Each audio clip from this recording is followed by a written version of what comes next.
Bismillahirrahmanirrahim, alhamdulillah, wa salatu wa salam ala rasulillah. Là, nous sommes à Arafat. La première chose que je souhaite chacun d'entre vous de vivre ce jour, le jour de Arafat, ceux qui n'ont pas eu le temps de faire le pèlerinage. Qu'Allah facilite pour tous les musulmans. Comme on a dit dans le cas, le jour de Arafat, c'est le 9e jour de Dhul Hijjah. Après d'avoir quitté Mina,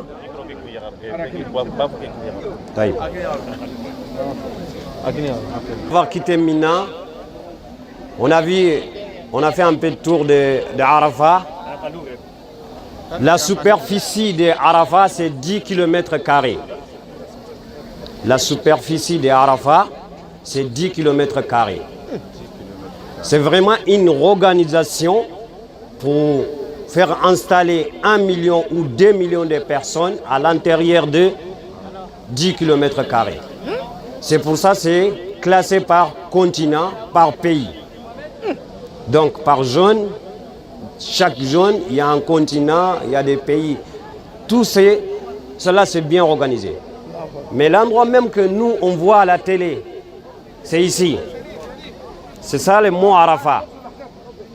Mais il n'est pas nécessaire qu'il faut que tu sois ici même pour qu'on te dise que tu es venu à Arafat. Dans ces 10 km², l'essentiel que tu sois dans ces 10 km² le jour de Arafat, avant le coucher de soleil. Avant le coucher de soleil. Même si tu fais tous les parcours de pèlerinage, que tu n'as pas fait à Arafat, ton pèlerinage n'est pas complet. Comme le prophète sallallahu alayhi wa sallam il dit, Hajju Arafat. Le pèlerinage c'est Arafat. Donc le prophète sallallahu alayhi wa sallam, quand il est venu le Hajjatul Wada, il s'était arrêté ici. Mais c'est comme le prophète alayhi salatu wa salam, il est en train de voir, en train de connaître comment ça va être après. C'est pour cela qu'il a annoncé ce jour-là, moi je me suis arrêté ici. Mais tous les espaces de Arafat, c'est la même chose. Si le prophète alayhi salatu wa salam, il n'avait pas dit ça, tout le monde ne pourra pas être là. C'est pour cela que si on vient ici le jour de pèlerinage, ça ne sert à rien de se torturer pour venir ici sous le soleil pour qu'il faut que je sois là. Non. Rester sur ta tente, fais tes invocations. C'est ça l'essentiel. Mais bon, la personne qui n'est jamais venue ici, curiosité, tout ça. Mais il ne faut pas croire que si je ne viens pas jusqu'à là, mon pèlerinage n'est pas accepté. Non. Donc Arafat ici, c'est ici.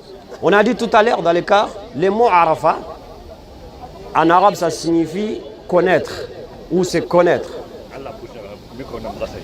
Donc, on dit dans l'histoire que lorsque notre père Adam, alayhi salam, et notre maman Hawa, ils sont quittés le paradis pour venir sur cette terre. Il y en a qui est à Mina, l'autre de l'autre côté. Ils ont commencé à se chercher. La femme et son mari et vice-versa. Il s'est approché où? À Muzdalifa. Ça, on appelle en arabe Muzdalifa quand les choses s'approchent. Ils ont continué dans les recherches. Il s'est reconnu où? C'est ici, Arafat. On a appelé Arafat.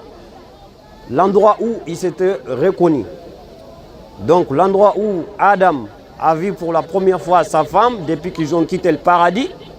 Et l'endroit où Hawa a vu son mari depuis qu'ils ont quitté le paradis. Donc ce jour-là, le jour d'Arafat, surtout après l'Asr, Allah subhanahu wa ta'ala, il vient jusqu'au dernier ciel, là, ce qu'on voit. Il s'approche des croyants qui sont à cet endroit. Il les regarde. Il prend en témoin les anges. Il dit, Regarde mes serviteurs qui sont venus de partout. Il n'y a pas de différence entre eux. Les pauvres comme des riches, on est tous habillés de la même manière, ces jours-là. Je vous prends témoin comme quoi j'ai pardonné à tous leurs péchés. À tous leurs péchés. Qu'Allah nous facilite ça. Vraiment, c'est un moment unique qu'on souhaite chacun de vivre ce moment-là. Quand tu vois les gens ici, le jour d'Arafat, tu ne peux pas venir ici. Je vais juste te dire une petite histoire. Imaginez aujourd'hui, là on est à quelle heure? Il est 9h. Comment il fait chaud? Là on est à mois de novembre. Imaginez mois de août, mois de septembre. 16h, 17h ici. Il fait ici des fois jusqu'à 50 degrés. 50 degrés.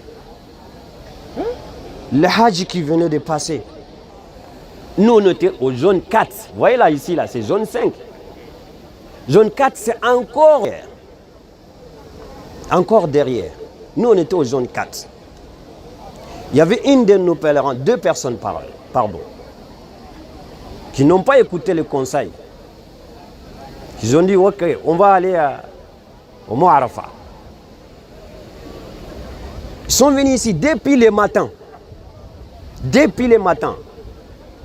Tu ne connais pas l'endroit. Tu ne connais pas les critères. Comment tu vas t'en sortir? Moi, c'est pas facile. Ils n'avaient plus de connexion. Il n'y a pas de numéro. Comment on va les trouver? C'était très difficile. Heureusement, il y en avait une d'entre eux, comme on a fait depuis qu'on est venu à Médine, on a mis notre numéro sur le site.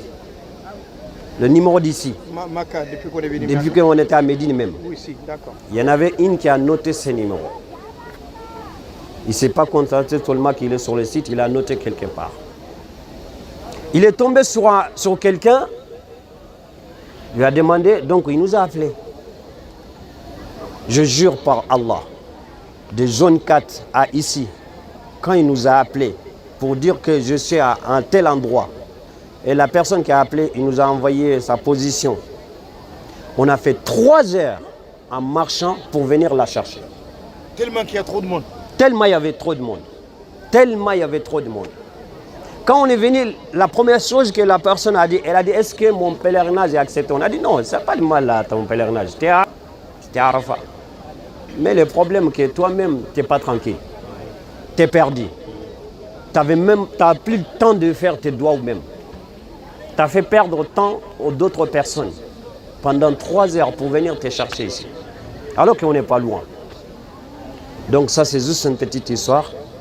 Et si tu ne connais pas et tu vas te perdre sous ce soleil-là, il y a des gens qui sont malades. Il y a eu tellement de morts cette année. C'est à cause de quoi? C'est à cause de nous-mêmes. Parce que si l'autorité, il dit, on peut... On va accrocher, Inch'Allah, après on va vous laisser quelques temps. Parce que l'autorité, quand il dit, on a la capacité d'accueillir que 2 millions, il faut se limiter à ces 2 millions. Il ne faut pas chercher à venir à tout prix. Cette année 2024, il y a eu tellement de fraudes, il y a beaucoup qui sont venus avec visa touriste. C'est ça qui a provoqué plein de choses. Après, on acquise l'autorité saoudienne. Chez toi, tu peux accueillir 10 personnes. Si 100 personnes viennent chez toi, est-ce que la faute c'est toi? Non. C'est pas toi. Non, parce qu'il y en a qui sont venus, tu n'es pas au Voilà. Donc toi, tu as invité 10 personnes. Il y a 100 personnes qui ont venu. Donc la faute, c'est pas toi. Donc après, on acquise l'État saoudien. C'est pour cela que quand on a fait une conférence là-dessus, quand on est retourné, on a dit la première chose, il y a beaucoup de gens qui vont rendre compte devant Allah avec l'autorité saoudienne. Vous-même, vous avez vu le parcours qu'il y a. Donc, Inch'Allah, c'est ça l'histoire de Arafat. On va vous laisser 5 minutes à peu près de faire le lieu. Inch'Allah, après on va prendre la route. C'est les derniers endroits qu'on descend. Les restes, on les fera encore, Inch'Allah. Barakallahu fikum. Wassalamu alaikum wa rahmatullah. ايوه شيخ بسم الله بسم الله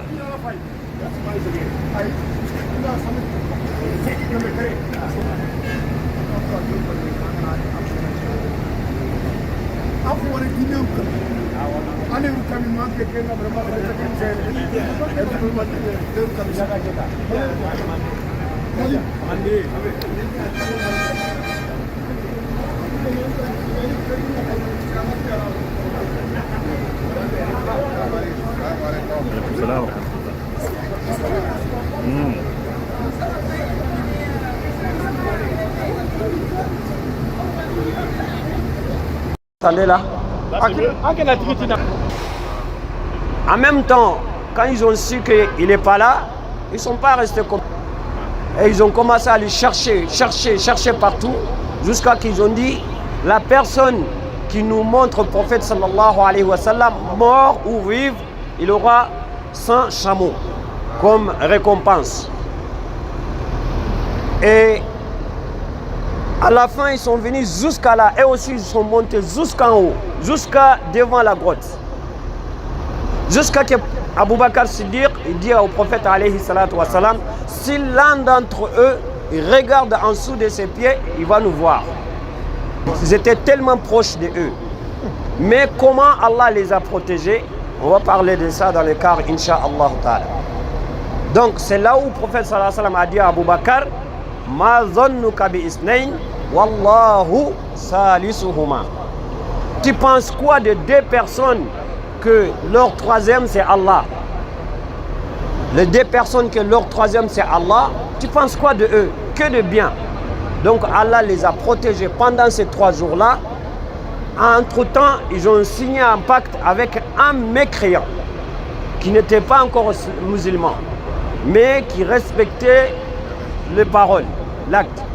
Ils ont dit à la personne, après 3 jours, tu viens, tu vas nous montrer le chemin pour aller à Médine.